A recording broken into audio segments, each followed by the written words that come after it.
j'espère que vous allez bien. Aujourd'hui, j'ai décidé de vous faire un direct pour vous parler de l'émonctourisme. Alors, l'émonctourisme, c'est le thème de la semaine. Alors, tout de suite, vous allez me dire, mais qu'est-ce que c'est que ce truc? Qu'est-ce que ça veut dire? Peut-être qu'il y en a certains qui vont me demander si c'est pas en lien avec le jeûne ou la détox, des choses comme ça. Eh bien, je vais vous expliquer en détail ce que c'est. Je vous rappelle qu'il y a une vidéo sur YouTube qui rappelle l'importance en fait de l'émonctourisme.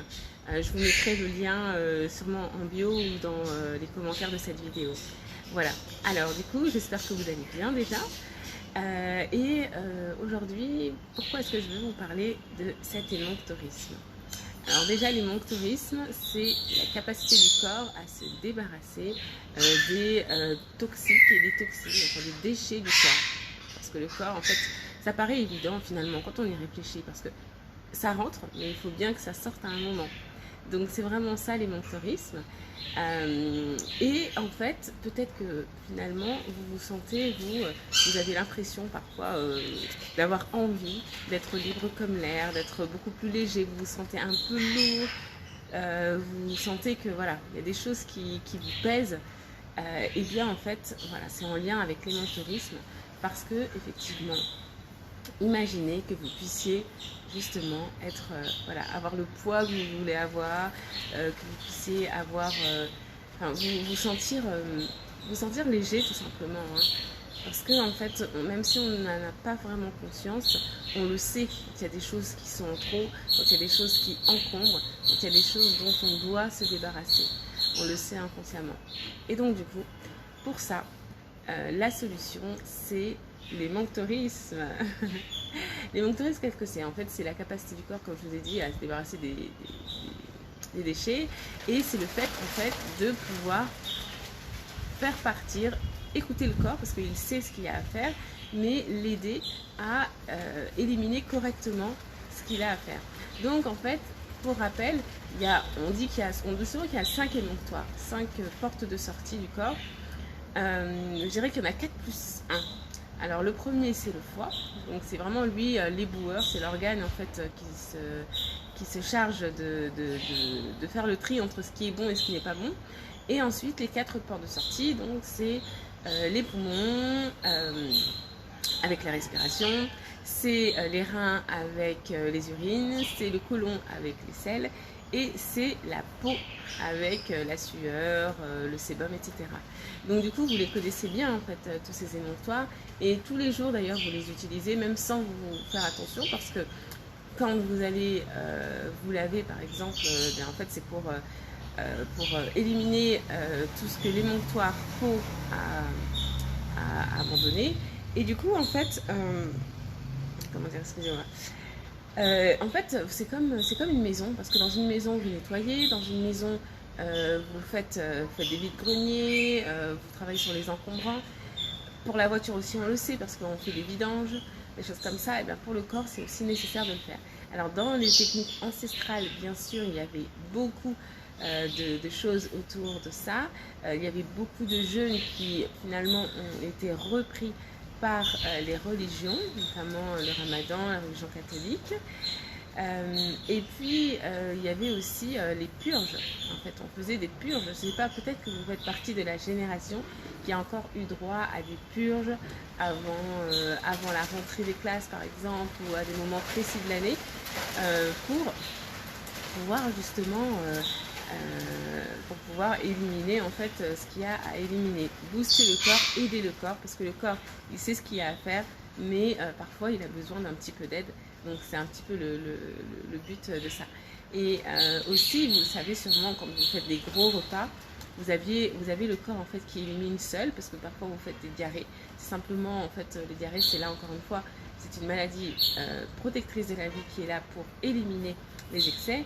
Et puis aussi parfois tout simplement vous n'avez pas faim parce que le corps est en train de réguler. Voilà, donc tout ça c'est en lien avec l'émonctourisme. Ça c'est sur la partie du corps. Mais sur la partie du mental et de l'esprit, il y a aussi pour moi l'émonctourisme qui est à faire, une détox qui est à faire. Arrêter de penser par exemple. Est-ce que vous savez arrêter de penser? Ça c'est important. On a quand même 60 000 pensées par jour. Elles sont quasi les mêmes d'un jour à l'autre. Donc si elles ne sont pas positives, si elles n'ont entre guillemets rien à faire dans le corps, eh bien, ben voilà, ça encombre l'esprit, on se sent pas libre, on se sent stressé, on est dans son fauteuil, on est stressé alors que finalement il n'y a rien qui se passe. Donc ça aussi c'est gênant, c'est des choses qui sont en plus et du coup c'est problématique.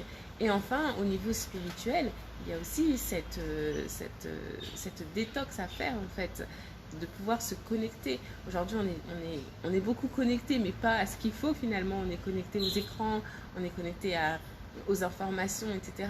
On n'est pas assez connecté à soi. Et du coup, ce qui fait qu'on a beaucoup de distractions, mais on n'a pas assez de concentration. Donc effectivement, les détox numériques, on peut dire que c'est aussi en lien avec ça. Mais voilà, dans tous les cas, il est important d'éliminer, de se recentrer pour revenir à l'essentiel finalement.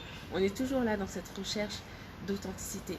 Et puis aussi, sur cette partie psycho-émotionnelle, il faut dire que l'expression, s'exprimer, c'est sortir à l'extérieur en fait. Il y a une notion de sortir et c'est ça en fait.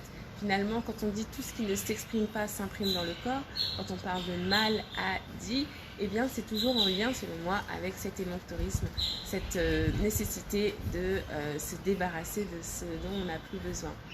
Donc voilà un petit peu pour l'émonctorisme. Qu'est-ce que je peux dire d'autre ? Oui, parce qu'effectivement, on se rend compte, moi je me rends compte finalement, avec les personnes que j'accompagne, que le corps prend cher. En fait, je vous rappelle les 5 types de faim dont j'ai déjà parlé. Il y a la faim physiologique qui fait que, voilà, il est l'heure de manger, donc physiologiquement, le corps a besoin à nouveau d'énergie, donc on mange. Ensuite, il y a la faim habituelle, parce qu'effectivement, il est l'heure de manger, donc je mange, mais je n'écoute pas forcément ma faim. Et puis pareil aussi, ne pas écouter sa faim, c'est avant et c'est après aussi. Hein. C'est-à-dire que je n'ai plus faim, mais je continue à manger pour finir mon assiette parce qu'il ne faut pas gâcher. Hein, vous comprenez, ça a été bien ancré étant petit, donc on lâche pas. Après, il y a la faim émotionnelle. J'ai faim. En fait, il m'arrive quelque chose de bien ou de mauvais, tout de suite, hop, bam, je me rue sur la nourriture. Après, il y a aussi la faim spirituelle, donc j'ai besoin de reconnexion, je sens que j'ai besoin de quelque chose et je l'associe à de la faim physique, donc je mange. Puis après, il y a aussi cette faim situationnelle qui fait que je suis dans un endroit, dans un bar où il faut consommer, donc je consomme forcément pour pouvoir rester dans le bar. Et du coup, ça fait que le corps prend cher et que du coup, il y a beaucoup de personnes qui accumulent énormément de choses parce que en fait, elles ont faim. Elles ont besoin de quelque chose, elles ne savent pas de quoi est-ce qu'elles ont besoin exactement, mais elles ont besoin de quelque chose et elles compensent avec la nourriture qui, je vous rappelle, est la seule chose extérieure à rentrer dans le corps. Et cette nourriture, voilà, il y a de la nourriture de qualité, il y a de la nourriture plutôt en quantité, il y a des gens qui privilégient l'un ou l'autre.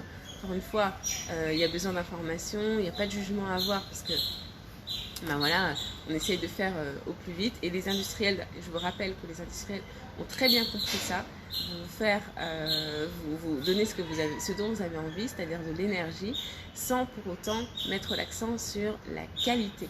Il est bien sûr possible d'allier les deux et ça, l'alimentation africaine nous apprend énormément de choses à ce sujet et pour cela, en fait, c'est ce qui fait qu'au final, on se retrouve avec de l'alimentation qui parfois n'a rien à faire dans le corps.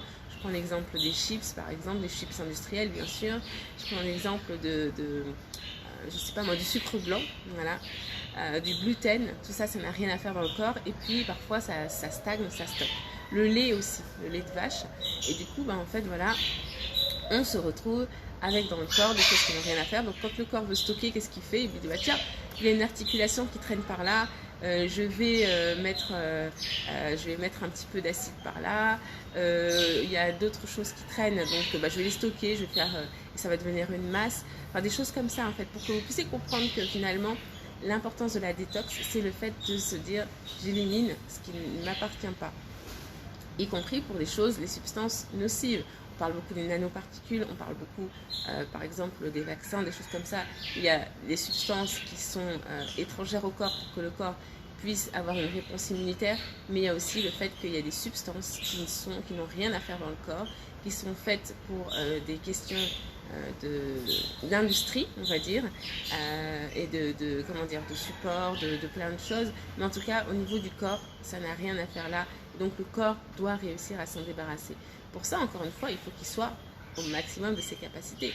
il faut respecter strictement les 5 piliers de santé, ne serait-ce que pour un temps. Parfois on a besoin sur un temps, quand on a un projet à faire, quand on sait qu'on a besoin d'avoir toutes les capacités pour pouvoir faire ce qu'on a à faire, eh bien il est important de pouvoir respecter sa routine pour que le corps puisse justement, à travers les piliers de santé, puisse avoir tout ce dont il a besoin, et que à travers l'émonctorisme qui se fait quand le corps est ok, eh bien qu'il puisse éliminer tout ce qu'il a à faire. Aussi des techniques comme le jeûne, et ça la vidéo aussi existe, le jeûne va permettre aussi d'éliminer justement les substances qui n'ont rien à faire dans le corps. Et ça c'est aussi un des meilleurs instruments, outils naturopathiques, parce qu'en fait le jeûne, qu'est-ce qui se passe? C'est que comme le corps doit continuer à fonctionner même s'il y a absence de nourriture, les organes vitaux, le cœur, les reins, etc., doivent continuer à fonctionner pour le maintien en vie de la personne. Eh bien le corps va prendre des substances dont il n'a pas besoin pour pouvoir continuer à fonctionner. Et donc ça c'est génial, parce qu'effectivement il est recommandé dans les préventions de cancer, dans les préventions de pathologies lourdes, de faire des jeûnes, même une fois par semaine, une fois tous les 15 jours. Ça peut être très bénéfique, mais encore une fois, attention, le naturopathe va vous permettre de savoir si le jeûne est adapté pour vous, si vous pouvez le faire, et surtout dans quelles conditions. Donc voilà, je pense avoir tout dit. Je ne sais pas, qu'est-ce que je peux dire encore.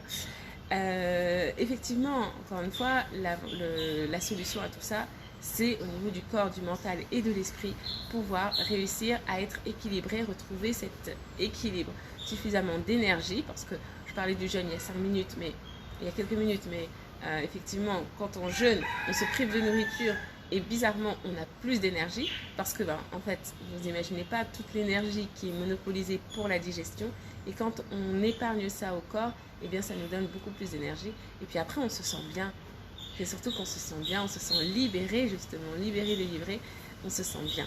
Donc du coup, c'est ça la solution. L'émonctorisme, en tout cas, ça permet au corps de retrouver son équilibre,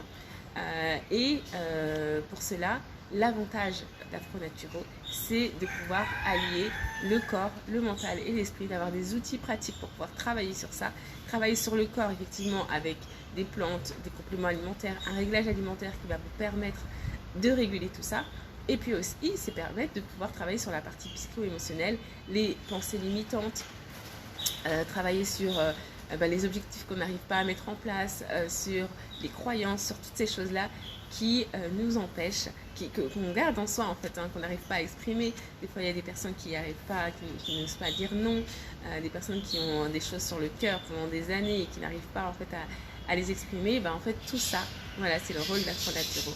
Donc du coup, n'hésitez pas, en ce moment, il y a encore cette promotion qui est valable jusqu'au 15 août pour l'été 2021, parce que je sais que nous sommes dans une période particulière et que c'est ma manière à moi de contribuer à faire en sorte que le monde aille mieux, même si c'est 1%.